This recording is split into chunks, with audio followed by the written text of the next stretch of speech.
in the Department of Sociology and Anthropology. Initially was going to bring me out for a department talk, and then this talk was on this topic, found out that this conference was already happening. So there was a lot of synchronicity. Thank you to Maya Hay and Alex for organizing what's already so far a very exciting conference. I'm excited to be here. Feminism and food are two topics that are very close to my heart, and listening to the previous panel, my dissertation research was actually on Candida albicans, so there's certainly a lineage there as well.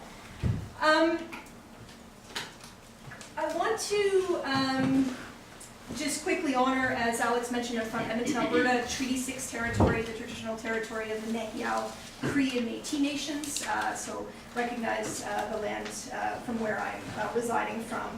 And I'll explain a little bit about what brought me to this topic, but this paper, Maya and Amy would have heard a very shortened version at Congress, is going to be forthcoming in a Feminism and Food anthology, which I think I saw some other names on that. So it is mostly a work sort of fait accompli, but certainly very excited for any feedback that comes from that. I've left my email there. If people don't want to ask questions sort of publicly, feel free to email me. And I do have a second copy if anyone prefers to follow along or has problems hearing. Just put up your hand and I'm happy to pass that and take it after. The talk will be about 45 minutes. I know lunch is after this, and I know that lunch is a very serious thing amongst many of us, so I will keep it to about 45 minutes, and there should be about 15 minutes after that for Q&A. So thanks very much for having me.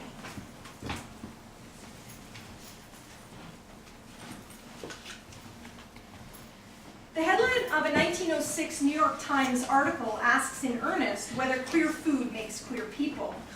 Drawing on the all too familiar adage that we are what we eat, the article documents the experiences of a carnivore journalist who patronizes, in both senses of the word, a vegetarian restaurant in New York City in the early years of the 20th century.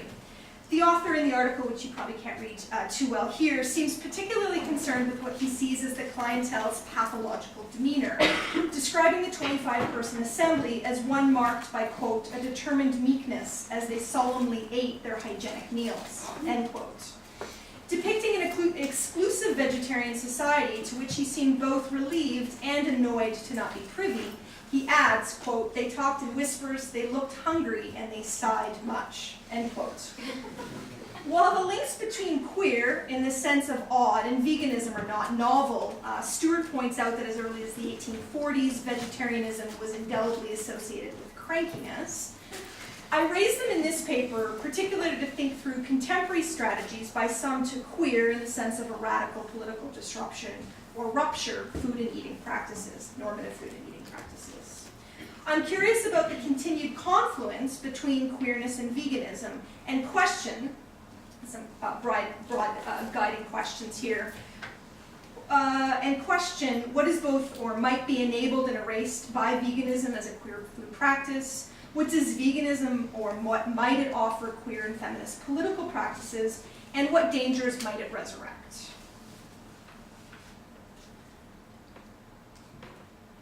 So I guess one of the things feminism has often taught me is, and good critical theory, is to situate yourself in your work. And particularly on a topic that is potentially controversial, I did want to situate myself within this research.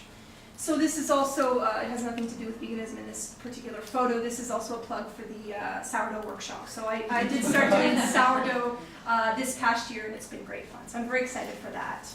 As a queer person who toggles between veganism and omnivorism, I uphold the body and identity as deeply political projects.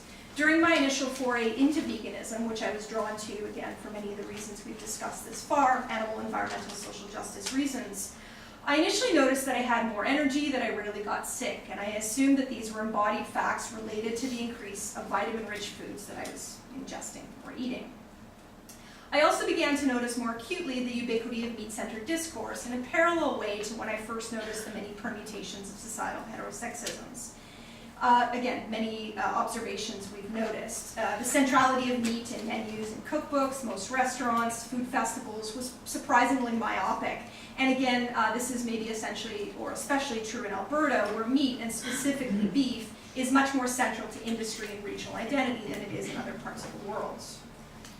I carried an invigorated sense of the banality of meat's environmental, economic, animal rights-based evils that circulated not only without much pause, but also alarmingly with great vigor and fervor. As my initial foray into veganism progressed, however, I noticed two things begin to shift. First, I noticed my initial energy boost slowly but mistakenly replaced by a deep, lingering hunger. After much trial, I deduced that my body was craving meat. I say this not as an objective truth for all people, or go meat is natural or normal, or claim that this will always be a truth for me. Second, and an entry point or central to this paper, my attention shifted from the normalizing outward discourses of meat eating to what I was taking in as the normalizing inward discourses of veganism. I was struck by the rigid, simplistic dichotomy between animal-based and non-animal-based foods, often at the core of a vegan ethic, as the only means of measuring or practicing ethical eating. And certainly I'll speak and complicate this more throughout the paper. Epitomized in images that circulate all too commonly, such as vegan diets explained, I grew increasingly skeptical of a food politic that was so myopic or singularly framed. Heeding Laura Wright's caution in her book, The Vegan Studies Project, that vegans are far from a homogeneous group, my critique in this paper is not aimed at vegans as an imagined whole, but rather as what I see as a dominant discourse of ethical eating within vegan food practices. If ethical eating is measured solely on an animal or non-animal food divide, we obscure and negate other forms of food politics, including, but not limited to, conditions of migrant workers who produce vegan foods, how vegan food production affects local people, environments, and ecosystems, how some vegan food movements, which overwhelmingly represent an affluent white middle class, culturally appropriate quote-unquote ethnic foods out of context for their own agendas. And while I'm not the first to point out the paradoxes of veganism as an ethical food practice, certainly there is evidence of this in the history of veganism projects, this paper is novel in its application to a growing movement of queer strategies or queer food strategies. The concept of queer as a radical disruption from dominant ideals has been an important part of the North American theoretical landscape of gender and sexualities since at least the term queer theory was coined in 1990. As Ruth Goldman defines, to queer is to alter the discourse about sexuality and gender in order to problematize identity and challenge the normative. So just to make sure we're all on the same page in terms of broad language categorizations. The task of challenging the normative is especially needed in the context of food, nutrition, and dietetic studies. It was alluded to earlier that health and dietetic studies are typically quite atheoretical, which has historically been framed around and continues to be overwhelmingly tied to quantitative framings, reductionist understandings of the body and of health, and moralist accounts of individual action. Too often, mainstream or alternative food movements reproduce overbearing healthist, nutritionist, ableist, heterosexist, and white-centric food practices. Insights from queer studies, thus, have the capacity to deepen and expand our understandings of the complicit interrelationships between food and systemic and structural inequalities by encouraging a rethinking of common conceptualizations between them and the relationships of power they uphold and normalize. So this paper bridges perhaps a difficult or controversial conversation between queer studies and food studies, a conversation that has remained curiously quiet despite the recent pairings of queer veganism. In offering a critique of queer veganism as an ethical food strategy through the case of soy, which I'll speak to momentarily, my aim is not to add to the growing cacophony of voices that already tell people what to eat. I think we've all reached the point of saturation on being told how, what, and when, and where to eat.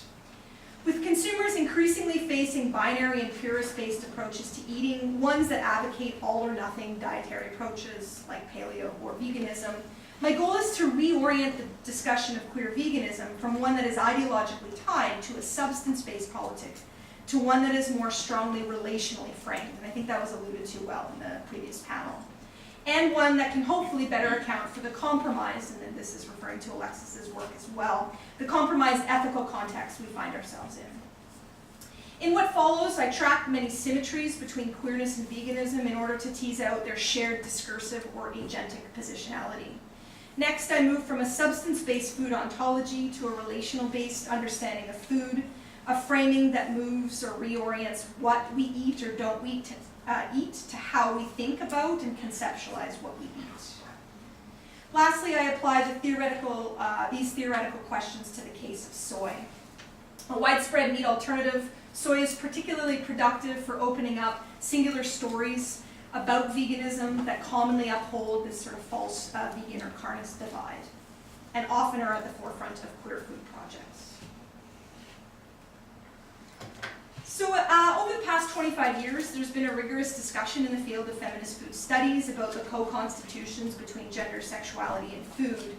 As many of us are likely aware, topics in this field may range from gendered food constructions to food care and unpaid labor, to the symbolic and structural links between food and sexuality. While there is much acknowledgement that food is a key ingredient in the gendered, gendering, sexed, and sexualized relations that make up contemporary culture, there remains much ambiguity, and perhaps necessarily so, about what a queer food project or politic might entail. If we look first to popular and at times parodic accounts of queer food, David Menert writes on this, and he's a popular food blogger. He contends that food on its own is not queer, that queerness of food only comes after an effort has been made to change or morph the food from its original form.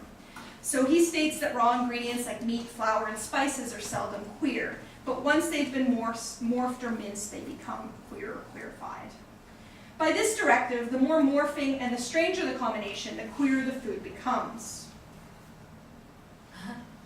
So he presents Baked Alaska, and if anyone's not familiar with this, it's an American dessert apparently made to commemorate the purchase of Alaska in 1867, so certainly couched in historical colonial practices. Made of ice cream, sponge cake, and topped with meringue, which is then baked at a very high temperature, long enough to brown the meringue before melting the ice cream. He states this is presented as an archetypal queer food, in his words, because it breezily mocks the threat of damnation, goes to hell and back, and lives to tell the tale. Its very identity, in fact, depends on having suffered an accusation of weakness and on surviving trial by fire. It even gets a tan. What could be queerer than that? Menert adds that foods in drag, i.e. pretending to be something else, such as radishes as flowers, are obviously queer, as are queer camp foods, like highballs with tiny umbrellas, jello molds, and finally that many foods are queer by virtue of their names: green goddess dressing, puffs, tarts, and crumpets, and the Twinkie. In his words, you cannot out a Twinkie since it has never been in the closet. So contradictions there abound, but this is one of the arguments that we see in popular accounts of queerness and veganism. I'll come to that slide in a second. Another food blogger reorients this question and makes the case that it's not food that renders a food ethic queer, but rather a queer aesthetic through which the pleasure of food is taken seriously. So he moves it beyond food substances entirely. A queer aesthetic might creatively queer food by offering a language for the desire of eating beyond normative framings. And I think this is where we can see some additions or contributions, particularly from fat studies, that tend to really reject that moralist, healthist account of eating and food shaming. And this is from a wonderful documentary short called Elephant in the Room, where it features Lucas Crawford sort of just eating, and there's a voiceover that mirrors gender trouble with slender trouble. So it's a very good short documentary. So taking aside or moving away from some of these popular accounts of queer food, if we look at these within an academic context, we certainly come back to the now famous work of Carol Adams. So certainly at the vanguard of the debates of queerness and veganism is the work of Carol Adams. So as she famously shows, gender oppression is often systemically and symbolically tied to the oppression of non-human animals. As she details in The Sexual Politics of Meat and subsequent publications thereafter, sexism and animal cruelty are linked discourses fueled by patriarchy and patriarchal systems of oppression. Women and animals are seen as little more than meat for male consumption. For Adams and the many others who've taken up her work, women will remain locked in systems of oppression until the domination of non-human animals is eradicated. Thus, in order to end gender oppression, ethical eating must take into account the freedom of non-human animals. If meat is emblematic of masculine, straight, middle class, colonial culture, a culture that in bell hooks terms eats the other, then veganism, at least to some degree, does become a queering strategy. In her blog project and edited book, Sista Vegan, and her article, Doing Vegan Differently, Amy Brees Harper advocates for the agentic possibilities of veganism. In her words, as a tool that simultaneously resists institutionalized racism, environmental degradation, and the high rates of disease plaguing the Black community. Drawing on the expertise of vegan soul chefs, Harper aims to make soul food healthy again in order to counteract the growing health disparities between racialized and non-racialized communities in the US and globally. By educating Black communities about vegan food through a race-conscious approach, Harper hails veganism as a practice that can decolonize the effects of colonialism on our bodies and minds, and as a potent political tool that can help dismantle dominant racialized and systemic health structures. So certainly a hopeful speculation or view of veganism. Megan Dean makes a similarly hopeful claim that veganism is an ethical practice of freedom for its ability to resist patriarchal eating norms. And particularly she speaks to these in relation to a popular blog that picks up this notion of green recovery. So predominantly women, though not exclusively, using veganism to recover from anorexia and bulimia, as well as other eating disorders. Drawing on the work of Susan Bordeaux, she claims that veganism can, quote, shrug off some of the unbearable weight of patriarchal normalization. While Dean concedes that the practice of veganism cannot fully step outside of all systems of oppressions, particularly those of healthism is hard to get away from, she maintains that veganism is less governed by normalizing patriarchal power than omnivorism, and that as an ethical practice of freedom, vegan allows us to eat with the least amount of domination possible. For Dean and Harper, veganism, akin to queerness, is framed as counter-normative and as a radical departure from oppressive power relationships, here of colonialism and patriarchy, respectively. Rasmus Simonson's Queer Vegan Manifesto further traces these synergies that I'm mapping here between veganism and queerness. And he argues that one way their subversion can be indexed is through this continued resistance to medicalization. So certainly we've seen mainstream psychology, and specifically the DSM, who've had a long history of medicalizing supposedly non-normative dietary habits, as well as a range of gender and sexual variants.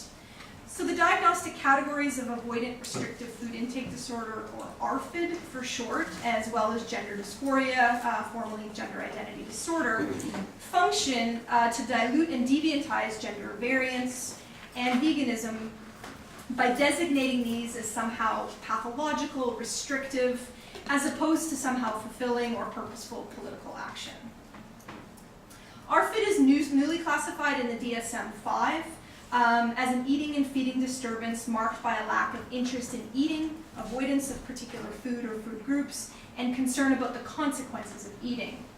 Also described as restrictive eating, selective eating, choosy eating, and chronic food refusal, food avoidance and restriction is often based on extreme sensitivity to the appearance, color, smell, texture, temperature, or taste of a food or food group, and can also manifest as the refusal to tolerate the smell or sight of particular foods when eaten by others.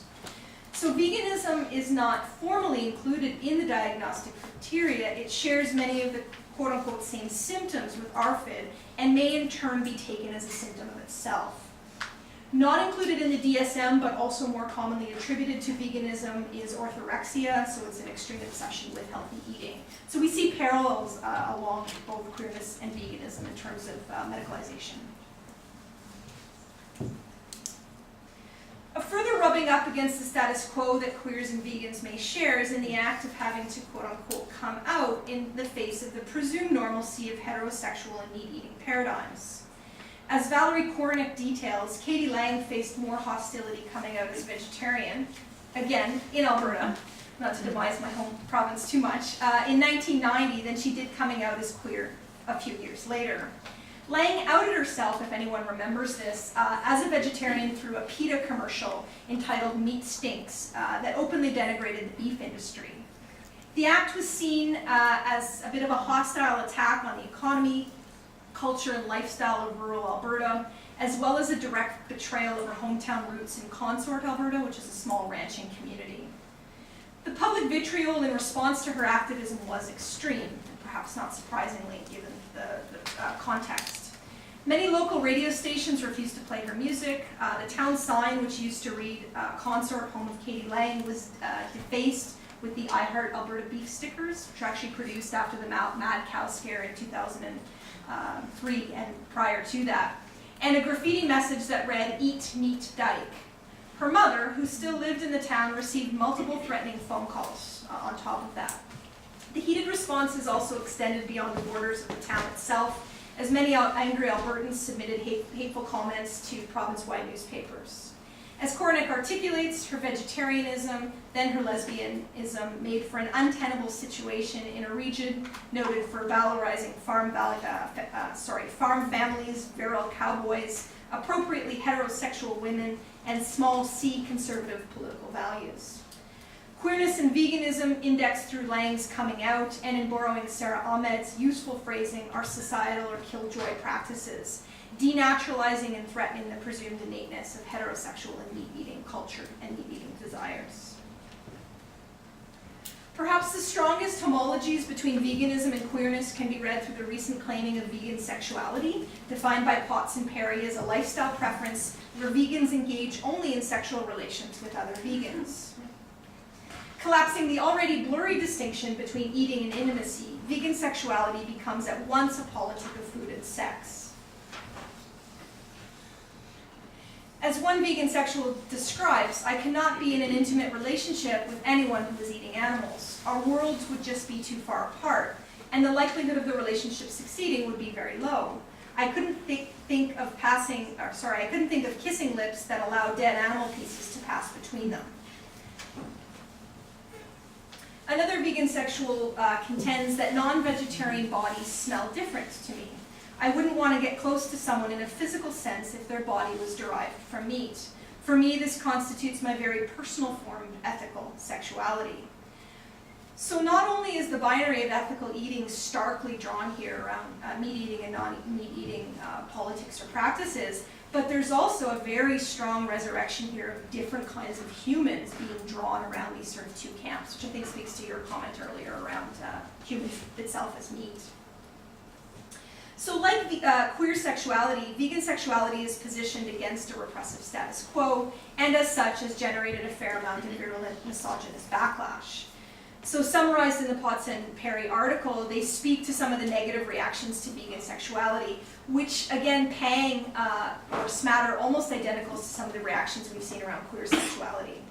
So they include objections to its perceived repudiation of heteronormative masculinity, statements like, "I can't date a girl who doesn't put sausage in her mouth." 2, threatening descriptions of punishing dietary advice. "I recommend the halal method to slaughter your vegan."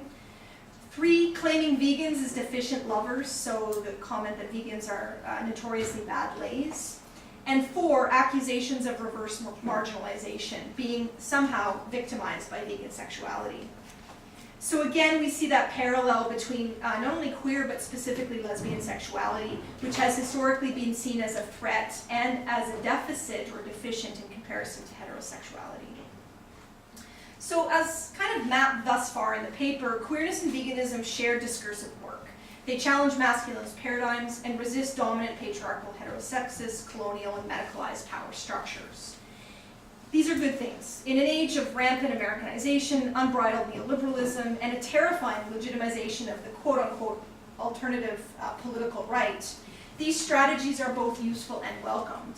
However, while I'm sympathetic to and supportive of the politicization of veganism as a queer eating practice, I also find myself intellectually uncomfortable with this rigid, binaristic, and often purist framing of ethical and non-ethical eating that so commonly pervades vegan discourse. The maintenance of such a binary to me is anything but queer and dangerously resurrects the many pitfalls of identity politics that somehow overstate the differences between omnivore and vegan subjectivities in an advanced capitalist food system. So while I uphold the moral, environmental, economic, social justice, and health-based stances against eating animals and animal byproducts, I'm deeply wary of a substance-based food politic maintained and upheld by vegan discourse or vegan food discourse. So that's the crux of sort of what I'm trying to tease through or work through in this paper. Some of you, or many of you, may be familiar with the work of Georgi Skrinis in his book Nutritionism. He makes a compelling case for changing the way we think and talk about food and diet beyond these kind of nutricentric or nutritionist-based discourses. So those that are quantified, calorie-based, or too scientific-based. Relying on now popularized 19th century discourses of food science, which classify food into constituent parts, proteins, carbohydrates, and fats, nutritionism is the growing trend in Western and industrialized nations to reduce food to the sum total of its nutritional and caloric properties. His overarching focus in mapping the ideology of nutritionism is to shift the broader cultural discourses of diet from those of calorie and nutrient-based framings to those of food quality. For Skrinis and many others within the growing subdiscipline of critical nutrition and critical dietetic studies, a nutrient and thus strictly substance-based view of food is both limited and misguided. One of the most pernicious aspects of a substance-based food ontology is that it systematically erases the macro-level context of food production and consumption. Obsessing over food's nutrient content, its relational context, is almost exclusively ignored. In the words of feminist philosopher Lisa Helke, quote, "A substance-based ontology makes it easier to regard things as other, to reify and separate them from me." So that similar thing that we saw in the vegan, queer vegan framings. By centering on the substance of food, we not only absolve ourselves of ethical responsibility for the many near and distant marginalized others involved in food production, but we also dangerously resurrect what Alexis Shotwell calls defensive individualism. This is the assumption that the self is somehow separate from the world, but yet simultaneously requires defense against it. Defensive individualism is evidenced through a range of individualist food strategies like veganism or paleo, where we are made responsible for our own bodily impurity. And certainly a quick cursory search through veganism would show pureness, I think, very second or closely related to the idea of veganism, or wildness as another configuration of that. Moving beyond the limits of nutritionism, ethical eating must be situated in the broader compromise conditions in which we live. So to help make this argument, I rely on the work of Lisa Helke here in her article, An Alternative Ontology of Food. It's a very important article, and it's published in the Radical Philosophy Review. She maintains that one way to sidestep these pitfalls of a substance-based food ontology is to reframe food radically as relationally. And I think part of that comes in the language and how we talk about food, as opposed to, again, substance-based discussions, more relational-based language. Speaking to a similar bind to the one I encountered during my initial foray into veganism, Helke explains that she regularly eschewed meat, but was painfully irresolute when it came to reject the steadily available brands of chocolate that use enslaved children in their production. She then goes on to question why she dutifully upholds some iterations of ethical eating, while routinely or commonly overlooking or sidestepping others. In an attempt to reframe dominant conceptualizations of ethical eating through 3 case studies, what she terms the cruelty-free case of homegrown vegetables, so something that we would all maintain as kind of the most ethical food you could get or grow, what she calls the cruel case of foie gras production, so again in a French context of this sort of the cruelness of how that comes to be produced, and what she calls the hard case of humane lamb slaughter, so whether you can even have humane meat slaughter, meat production. Her goal here, and one that I really take up in the questioning of soy, is to render the moral assessments of these foods, so her 3 cases, less sharp, clear, and unambiguous, by asking what else can we notice in them, or how else might we view them?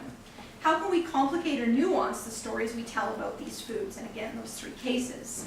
What violence has heretofore been invisible to them, and what compassion has been occluded? Her analysis moves from the question of what we should eat to how we should think about how we should eat. She is a philosopher after all. So in thinking about the relational food approach vis-a-vis the question of queer food strategies, veganism on the one hand is deeply relational. A vegan ethic places us, often uncomfortably through sort of stark images or difficult images, in relation to the social, political, economic, gendered, and colonial relations of meat-eating practices and norms. A core feature of veganism is the recognition that food connects us to systems and structures beyond ourselves. Animal warfare, ecological relationships, environmental justice, and the gendered race and class relations that uphold them. As Kenneth Shapiro writes, veganism is a way of being and experiencing the world associated with deep interconnections between self, animals, and nature. There's that word again. On the other hand, however, a vegan ethic is also deeply substance-based, committed in Helke's words to the thingness of food, where some food substances are accepted and others are forbidden. Veganism advances a relational approach to food, but does so paradoxically by upholding this often staunch substance-based ontology. So to move, or to attempt to move, discussions of queer veganism beyond nutricentric, puric, and substance-based approaches, I explore a relational food paradigm that takes into account the broader relational context of soy production and consumption. Rather than ethical and not ethical eating being defined along carnist or vegan divides, I reposition these debates in order to open up the very terms through which queer food practices come to be claimed. I'm particularly interested in the case of soy for its ability to nuance the purist-based stories we tell or that circulate about veganism. A widespread meat alternative, soy is a food in Menard's word that passes. I keep reaching for my phone. There's a learned habit. So Eric Schlosser in 2001 famously wrote Fast Food Nation, and in the book he exposes the American food industry for a range of egregious practices, including chemically altering the food, the environmental impacts of meat eating, and the global effects of the ubiquitous American fast food industry. In contrast to what he terms the dark side of an all-American meal, soy is often positioned or framed as a food with ontological integrity because of its associations with veganism, and as an ethical meat alternative. Such a narrow framing of what was once dubbed the miracle bean obscures the dominant Americanized food pathways, cultural appropriations, healthist attitudes, and fears of feminization maintained through discourses of ethical veganism. So I'll speak to each of these for the remaining of the paper. An ancient crop in China, soy was largely ignored in the US and Canada until the early 20th century. As Prodwell documents, the initial demand for soy in North America came about with a shortage of vegetable oils and fats in 1909. Following this, and up until the Second World War, soy was widely used in the making of soaps, oils, and margarines, as well as in the range of industrial products such as animal feed, and touted by many, including Henry Ford, for its promises, quite literally, to fuel industry. Some of you may remember Ford's soy car. Because of its mass production and myriad uses, alongside the aggressive USDA-imposed taxes on import soy, by 1942, the United States surpassed China as the world's largest exporter of whole soybeans, with, or in true kind of American style, much of that being exported back into China, the Chinese markets. By 1973, the soybean overtook both wheat and corn to become the US's most important cash crop. And as of 2006, the US, Brazil, and Argentina combined to produce 80% of the world's soybeans, the latter having disastrous effects on non-renewable rainforest ecosystems, and the former further exploiting 350 plus years of slave labor in the US. Like corn, soy has reached near ubiquity in prepackaged foods such as breads, cereals, chocolates, and sauces, to the point where something like 70% of packaged food products in the US now contain some soy derivative, often under the label of lecithin or soybean oil or soy protein. If there was any question about the Americanization of soy, we need not forget that Monsanto's Roundup Ready soy was at the forefront of genetically engineered commercial crops in the 1990s, and is now the plant with the largest percentage of its agriculture given over to GE varieties. Whether major economic player, GE crop, environmental hazard, labor liability, the soybean is as complicit in an Americanized food system as Schlosser's All-American Meal. So I mentioned earlier that it was brought over from China and other Asian countries in the early 1900s. It was quickly diffused from its original purposes. So valued for centuries for its utility purposes, soy was and is largely used in its whole or fermented form as bean curd, tempeh, soy sauce, soy milk, and miso paste. In North America, by contrast, it is predominantly crushed or mechanically separated, as used as a bolstering ingredient for industrial or animal feed purposes. Most of the world's soy crop ends up in feed for poultry, pork, cattle, and even farmed fish, to the extent that only 6% of the world's soy is consumed directly by humans. Flavored by xenophobia, implicit racism, and ethnocentrism, soy was repackaged from North America by North Americans as being more suitable for industry and animals than for human consumption, and remains largely so to this day. Despite soy's prevalence in North American diets and its economic significance to North American agriculture, the soybean has hardly ever played a role in the realm of collective Western imaginary. We don't hail soy as a national source of pride the way we do with beef, wheat, or dairy. And many Canadians likely do not realize the extent to which soy is produced in Canada. According to the most recent statistics from Soy Canada, there are over 30,000 soybean producing farms. Soy is the 4th largest field crop and the 3rd largest cash crop in the country. When soy is used in human products, marketing strategies often suppress its presence. So 2 examples here. One has to do with dish soap, so palm olive and sunlight. So palm olive has olive oil in the heading or in the name. Sunlight is predominantly soybean oil, but again suppresses or doesn't make any overt references to its presence. The same can be found in margarines, so Becel olive oil margarines or other olive oil based margarines again often reference it or come in sort of olive green packaging and those kinds of things. Where we don't see it, again, is in terms of other soy-based margarines that don't, or again, suppress soy's presence. So despite soy oil or soybean oil being one of the most important edible fats in the US, it is hardly ever marketed with the word soybean on the label. Mirroring the colonial roots giving rise to soy, while perpetuating national exclusion, the bean itself remains symbolically invisible and unknown in the West.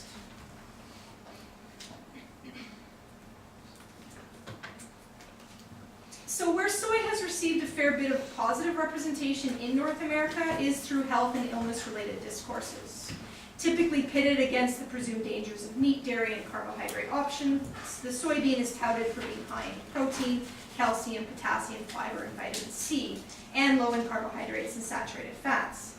In 2000, the American Heart Institute and the FDA formally endorsed the claim that diets low in saturated fat and cholesterol that include 25 grams of soy protein a day may reduce the risk of heart disease.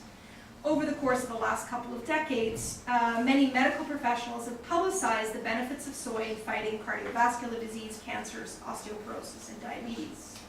Soy contains the praised isoflavones, a plant compound that mimics estrogen, which has generated a tremendous attention for its potential to help reduce the risk of some of the main degenerative illnesses that we do see in a North American context. Typical of many of the healthist discourses that pervade contemporary discussions of illness, soy consumption is presented as an individualized responsibility to counter increasingly structural health problems that emerge alongside the widespread use of herbicides and pesticides, aggressive food marketing and labeling tactics, government deregulation, and growing neoliberal agribusiness. The problem with the diet-related health message is that they oversimplistically equate healthy food with healthy people without considering systemic and structural barriers in accessing and maintaining health, including ableist, sizist, racist, and classist, access to, knowledge of, and even desire for healthy foods. Healthist ideologies normalize a limited preoccupation with the self, and we see this often in spades in many vegan discourses or health movements. Okay, one of the areas particularly of interest to a feminist group here is the feminization of the food system. So some of the greatest perceived threats associated with soy stem from its association with femininity. Soy is feminized by its juxtaposition with the presumed hierarchy and masculinity of meat, captured in a range of colloquial framings and popular representations, including the following ad, it's not the best quality, that presents the SUV as, quote, a big fat juicy cheeseburger in a land of tofu. The thinly veiled gendered subtext of the ad conveys masculinity's superior performance to that of feminized tofu. The ad emboldens a brash, in-your-face type of masculinity, perhaps responding to a wider culture that encourages cutting back on cheeseburgers and driving smaller fuel-efficient vehicles. The SUV depicted in the ad mirrors that of hegemonic masculinity. It's loud, takes up space, and fearlessly mocks prissy dietary advice. Soy is further feminized, though more subtly, because of its association with Asian cultures. And here, certainly Asian cultures are included, but not limited to Chinese, Korean, and Filipino. While each of these cultures is diverse with their own unique histories, they tend to experience similar othering when in Europe and North America. So that's how I'm using that particular framing. Certainly we see a long history of feminization of the feminine Occident, or in Said's framing under Orientalism, that the constructed image of Asian femininity is long rooted in the colonial gaze that created this binary of the European and Western Occident as modern and masculine, and the non-European Eastern Orient as traditional and feminine. In contemporary American culture, Emi Takanami details that Asian men continue to be feminized through a range of often popular movie representations or popular media representations, as well as through some of the jobs that many Asian men were able to get because of immigration policies and their current status in a highly class-structured society. Feminized soy, I argue, is another iteration that is both shaped by and contributes to these ongoing gendered Orientalist discourses. In addition to its oppositional relationship and inferiority to meat and its links to feminized Orientalism, soy is perhaps most strongly feminized as the ultimate female food due, as I mentioned earlier, to its estrogen-mimicking compounds. While published data from over 150 clinical studies found that soy consumption had no effects on levels of testosterone or estrogen, sperm count, semen quality, breast size, or erectile function in men, popular sources continue to sensationalize the perceived feminizing aspects of soy. The headline of a 2009 Men's Health article, for instance, questions whether soy is the most dangerous food for men. The article goes on to attribute one man's breast development, dearth of body hair, flaccid penis, lack of sexual desire, lack of attraction to women, and even sentimentality to his overconsumption of soy milk. For heteronormative cisgendered men, soy is set up as a kind of vagina dentata of food. It is seen as the cause of castrating symptoms and as the threat of feminization itself. In the author's own words, as you can see from the subheading, soy has the power to undermine everything it means to be male. Relying on tired biological fallacies that presume that male and female primary and secondary sex characteristics are mutually exclusive, the fear of soy can be read more broadly as another instantiation of cultural misogyny, homo, and transphobias. So by digging deeper into the vegan food pantry, we can see how soy sustains an American-dominated food industry, cultural appropriations and the whitewashing of Western diet, healthist and individualist food cures, and xenophobic, misogynist fears of feminization. Accounts that ultimately complicate the framing of veganism as a queer and non-normative food practice. While skeptics may question my use of soy as a case study because it is so complicit in wider food systems, or because it's often used as a faux meat and therefore may reproduce meat's symbolic dominance, for me this is precisely a part of what actually makes it so compelling as a productive case. Further, I could offer a similar analysis of tomatoes, kales, quinoa, almonds, or any other quote-unquote vegan foods to much the same effect. Queer eating in the 21st century has to be reframed beyond this limiting animal-non-animal dichotomy.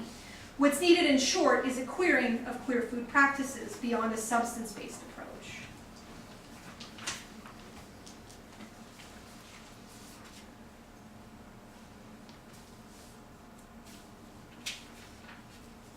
numbered my pages.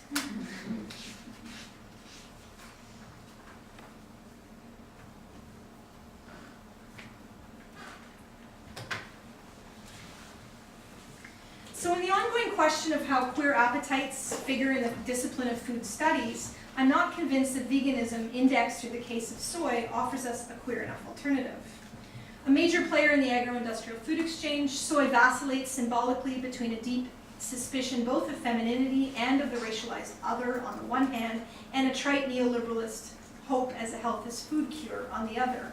In advanced capitalist food production, as Held Key starkly notes, virtually all eating involves death, and veganism is not outside of this charge.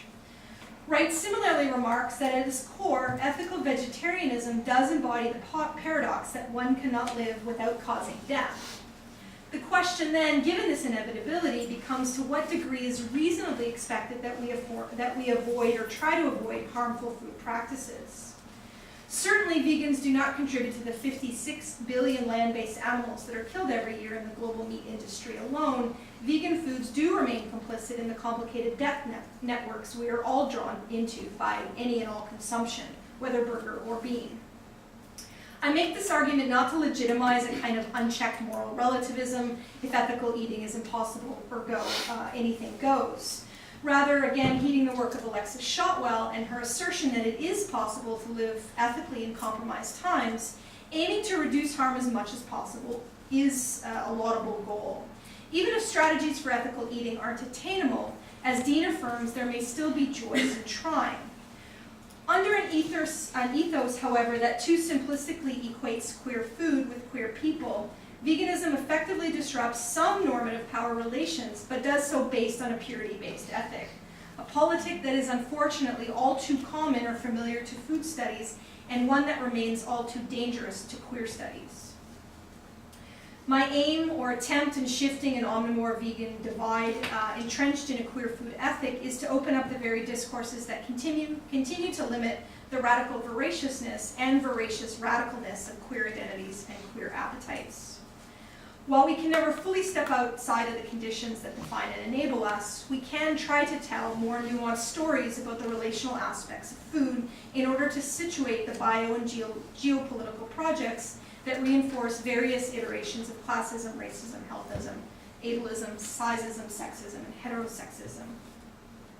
As Tracy Workington asserts, since many of us exist in the messy areas between veganism, vegetarianism, and meat eating, and yet are still allied with the goals and values of animal and social advocacy in multifaceted ways, I want to be cautious about the emergence of a reverse dualism, one that oversimplifies the choices people make as all or nothing, generating a troubling mentality that you're either with us or against us. Dismantling a dichotomous approach to ethical eating can work against the polarization that purist practices, leftist or otherwise, invariably erect. A difficult truth in the contemporary moment, again drawing on Shotwell, is that however the bounds of the we are drawn, we are not ever pure. We're complicit, implicated, and tied to the things we abjure. End quote. In moving beyond the idea that individual eating practices will remedy the compromised conditions in which we find ourselves, we may find surprising answers to the nagging question of queer and ethical eating strategies, answers that render us complicit in the very power structures that queer and feminist studies work to fight against.